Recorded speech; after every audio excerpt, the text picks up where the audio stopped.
As any parent can tell you, some kids develop faster than others, but it can be frustrating and even worrisome when your child appears to be lagging behind when it comes to things like learning how to walk or talk. This month's issue of American Baby magazine has some tips for you on how you can deal with having a late bloomer. And right now we're joined by Jessica Hartshorn, Senior Lifestyle Editor for American Baby. Good morning. All right, so you shouldn't totally freak out because different babies bloom at different times, We all right? walk and talk at different times, right? And there's sort of this 1 year mark when you're looking for your baby to walk, and by 2 years you want them to talk. But really, it's only half of all babies are walking at a year, which means the other half are walking later. So there's actually a lot of late bloomers. And talking too, like about half of babies have one word by their first birthday, and there's just a wide range when both of these giant milestones happen. Okay, so keeping that in mind, then you have some tips on how to make sure that you're leaving them room to do it. And the first thing you say is ask if you are giving them a chance to speak.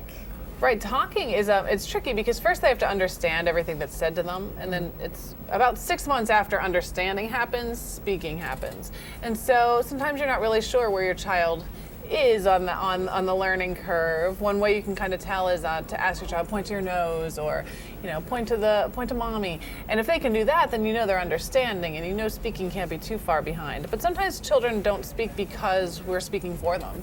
They point to the refrigerator and you're like, oh, you want milk, you want juice, you want this, you want that. And you're not giving them the chance to say, I want the milk, or just milk, or whatever they want to say. You have to really give them space to communicate, and do other things that promote language, like reading. Some people think, I don't know why I'm reading to this child who's not talking yet, but reading is a way to connect, the pictures to the words. If you read The Very Hungry Caterpillar, you're talking about the sun, the strawberries, the apple, What about their personality? How much does that factor into it? A lot in talking and also in walking, because especially, in American Baby, we shoot a lot of babies at different stages, and some are so laid back and content to sit on the floor, and others really want to get up and move. And so that has a big effect on when you're going to walk. If you're worried at all, is it best to talk to your pediatrician? Can they give you ideas of what you should be looking for? They can reassure you, right? If your child's a late walker, that they do have good muscle tone and that's going to happen eventually. If you're worried about talking, they'll actually check your child's hearing before anything else, because sometimes it's maybe a hearing problem.